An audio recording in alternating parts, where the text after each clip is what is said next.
Okay, so you sent over Bruce Bryan's The Authentic Alpha, How to Secure a Woman's Loyalty, Yeah, Increase Attraction, and Bring Order to Your Relationship. that's the one. Right. So let's jump into this. We're aiming to pull out the actionable insights here, looking at relationship dynamics, particularly this idea of tests. Yeah, and it's interesting the perspective Brian's takes. He's really writing for men who want to or are comfortable with taking a lead role. Okay. And he suggests that actually many women want that kind of dynamic.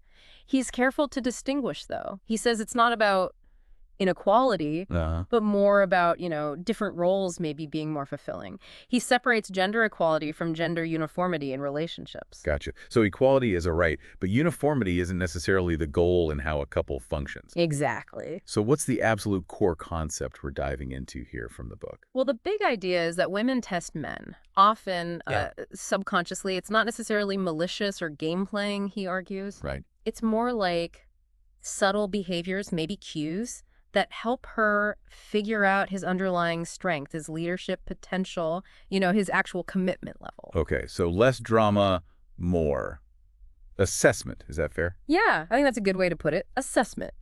He contrasts these examples, like Richard, who apparently gets scared off by perceived demands, Right. versus David, whose wife is described as really devoted. And the difference, according to Brian's, is David's honesty, his boundaries, how he handles her emotions. Handles them how? Well, not by just caving, but with a sort of firm but caring approach. And here's the kicker. Brian's claims many women, maybe even despite what they say consciously because of social stuff, Mm-hmm. and they're actually drawn to a man who isn't afraid to, stand up to them sometimes, to challenge them, set boundaries. Huh. That definitely feels a bit against the grain of some modern thinking, doesn't it? So Right. why? Why does he think this testing happens? He argues it taps into something really deep, almost primal. Like she's asking on some level, are you really man enough to lead and love me? Wow, okay, primal. Yeah. And these tests, they either help her feel secure or they help her deal with her own insecurities. It links back to wanting a strong, confident partner. So it's about her feeling safe and secure with his strengths. Pretty much. He even calls it an insatiable quest for balance in the relationship. And again, often subconscious. She might not even realize she's doing it until after the fact. Right. Ultimately, it kind of comes down to a man needing a strong internal locus of control. So his self-worth isn't just based on her approval. Yeah. That makes him less reactive, more secure. Okay, that makes sense. So we've got the what and the why. Let's get practical. What kinds of tests does he talk about? And more importantly, how does he suggest guys handle them? Right. So he breaks it down. First up are congruence tests. Basically checking if the guy's actions match his words. Does he actually believe his own hype? Like walk the talk. Exactly. So an example might be if she questions his confidence, maybe calls him arrogant. A bad response is getting defensive or needing her to say he's not arrogant. A better response, Brian suggests, is something calm and assertive, like, so I've been told. Just owning it without needing her validation. The core idea is your self-approval shouldn't depend on her opinion. Yeah, that feels solid. Being comfortable in your own skin. Okay, what's next? Second type, compliance tests. These are about seeing if a man will ditch his own boundaries just to get her approval. The people pleaser trap. Right. And Brian says neediness here is really unattractive. It's a bit of a paradox, actually. By not always complying, especially if the request isn't reasonable, you actually show higher self-worth. How so? Well, it signals you value your own time, your principles, your energy. You're not just going to jump through hoops for anyone. So saying no sometimes in this framework is actually a sign of strength and self-respect. That's the idea. Then there are commitment tests. These are more about gauging his emotional investment. Is he really in this? Will he protect the relationship? Oh, okay. And here, indifference is bad news. If she's feeling insecure and reaches out and he's just dismissive, Right. that makes it worse. Brian's talks about a tough but tender approach. Maintain your own frame, your leadership, but also show real care. Active listening is huge here. Just truly hearing her out. Yeah, he gives an example, John and Beth working through something. It's about understanding her concern, not just reacting. Active listening. Sounds simple, but so often overlooked. Powerful stuff. Totally. And then he gets into how tests show up in specific requests, using categories from another author, Athol K. It's about the request itself and the tone. Okay, break that down. Sure, reasonable request, reasonable tone, just do it. Simple. Makes sense. Reasonable request, but an unreasonable tone. That's likely a congruence test about the disrespect.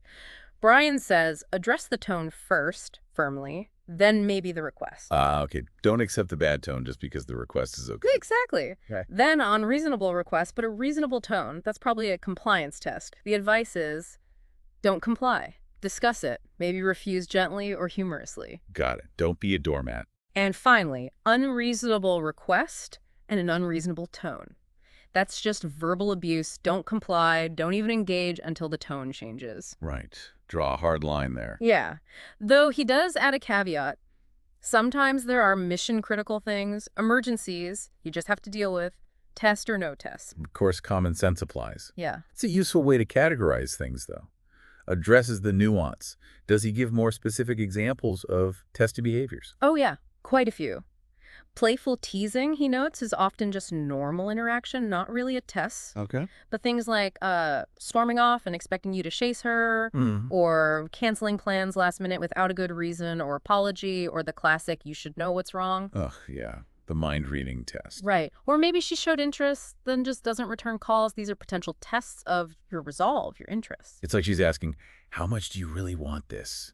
Are you going to pursue me? Exactly that kind of vibe. Another one he calls poking the bear. Poking the bear. Yeah, like deliberately trying to annoy you, maybe to spark some passion or drama. He suggests recognizing it and maybe even like playfully preempting it instead of just getting angry. Interesting. Turn it into something else. Yeah.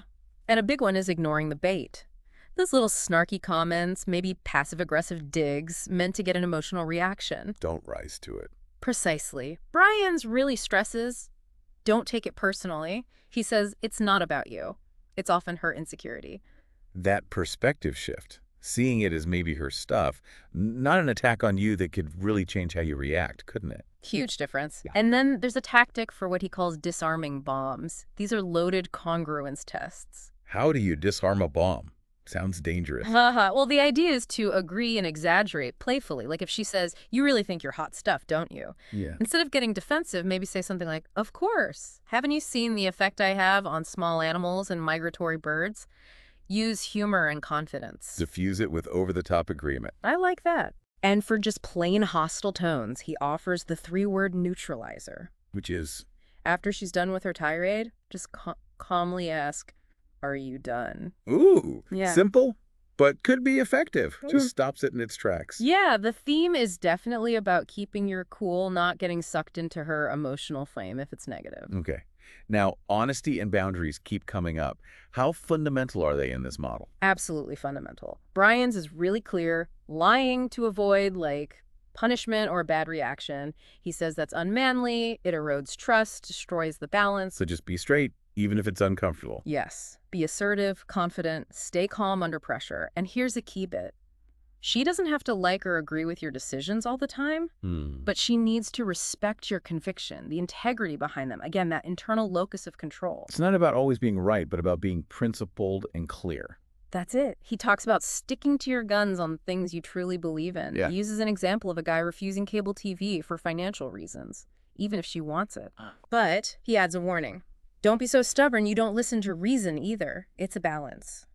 But pushing through her initial intimidation or testing on these points, he argues that actually reinforces attraction. Because it shows backbone. Right. And just having your own opinions matters. Disagreeing about a movie or how you interpreted something, setting boundaries around respecting those differences. It really paints a picture of needing a strong sense of self before you even get deep into the relationship. What about seeking advice versus seeking approval? That seems like a fine line. It is tricky. Brian says seeking advice, especially on things that genuinely affect you both, that's partnership. That's smart. Okay. But constantly seeking her approval for every little thing, basically living just to please her, that's bad for your own growth, he argues. It makes you seem less capable. Right, less decisive. Yeah. He uses a simple I'm hungry example. Sometimes, even in small things, she might subconsciously test if you can just make a decision, take the lead, rather than always asking, well, what do you want to do? Yeah, the endless, I don't know, what do you want to eat? Loop. Okay, I get that. Yeah. It projects insecurity. Totally. And that ties into having your own standards. Brian says women test this too. Do you have standards for how things should be done? Do you defend them? Like what kind of standard? Could be anything. How you keep the house. He gives examples like chores. even how you park your car, apparently. Yeah. The idea is to develop a kind of take it or leave it confidence when you know your way works, assuming it is reasonable, of course. So trusting your own judgment, your own way of doing things. What about when you mess up, though? Nobody's perfect. Good question. He stresses owning your mistakes, but then moving on. Don't beat yourself up endlessly. Okay. He uses that Eminem analogy from 8 Mile, where he raps about all his own flaws first to take the power away from his opponent. Yeah, yeah. Disarms them completely. Right. So being upfront can build respect, but he also draws a line between being honestly vulnerable and being an insecure uh, wussy, as he puts it. How does he make that distinction? He gives an example. Maybe you're genuinely uncomfortable with the idea of a wild bachelorette party. Voicing that discomfort honestly isn't being weak. He argues a quality woman will actually appreciate the honesty, even if it shows vulnerability, because it means you care. Okay. It's about the authenticity of the feeling, not just complaining or being controlling. Exactly. It's not about pretending you're invulnerable. It's about being real and responsible. And this leads into leading through vulnerability. Sounds like another paradox. It does, but the point is, don't stop leading even when you are being vulnerable or seeking advice. Okay, so vulnerability doesn't mean abdicating responsibility. Right. He suggests having male mentors or friends is important for support too. True intimacy needs vulnerability, but you can't let her insecurities run the show. Empathize, sure, but keep your own frame. Set boundaries, even around fears like abandonment. Maintain your own center, even when acknowledging hers. Got it. What if the test is outright rejection? How does he advise handling that? He calls it rejecting her rejection. This often comes up, he says, with women who have abandonment issues and might push partners away because they fear being left. A self-fulfilling prophecy kind of thing. Yeah, potentially. The advice is, don't take it personally, don't get angry or defensive. Instead, stand firm. Assertively reject her rejection while still offering leadership and reassurance. Can you give the example he used? Sure. Wife says, I'm going to sleep at my parents' after a fight. The suggested response isn't, okay, fine, or begging her not to go. It's more like acknowledging her feelings, but stating firmly, I'd prefer you stay here so we can work this out. Wow, that is assertive. Yeah. It conveys, I'm not scared by this and I still want to connect. Okay. Switching gears a bit, early dating. How does this apply to figuring out if she's actually interested? Brian suggests setting limits early helps gauge interest. Are your intentions aligned? And being willing to walk away if they're not, that's self-respect. Don't let ego keep you chasing something that isn't right. Exactly. He uses an example. If you wanted a proper date, and she suggests just hanging out in a big group, it's okay to politely decline if that's not what you're looking for right now. Be clear on your own goals. Makes sense. And finding the right woman. Any tips there? Yeah, focus on emotional maturity, he says, not just sparks or looks. Be upfront about your values, your needs, and crucially, be willing to walk away from disrespect no matter how hot she is. So don't try to win over everyone. Find someone compatible. Right. Quality over quantity. Prioritize mutual respect.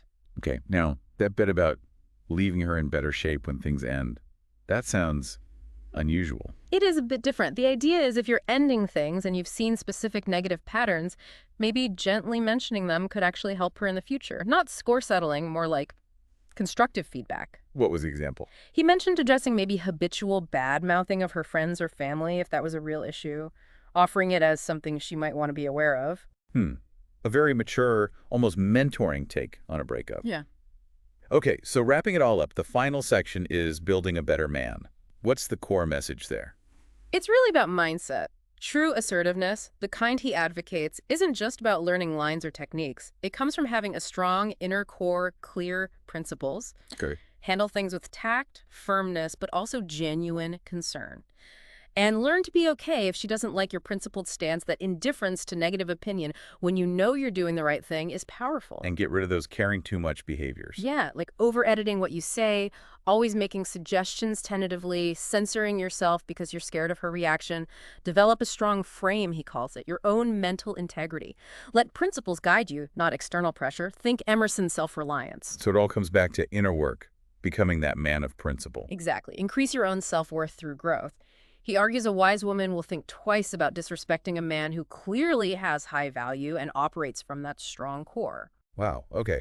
That's a really deep dive into a very specific philosophy on relationships. It definitely is, and I think As Brian's concludes, the point isn't supposed to be about manipulation or control.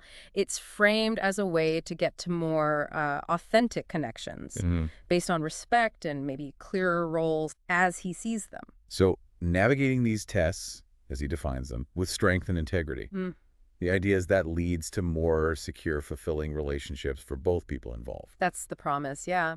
Developing that inner compass and acting from self-respect. Definitely a lot to think about there. It really makes you examine those unspoken currents in relationships. Thanks for breaking that down. My pleasure. And for everyone listening, maybe consider how these ideas resonate or don't with your own experiences. What does real strength in a relationship look like to you? Does this challenge your views or confirm them? Something to chew on as we wrap up this deep dive.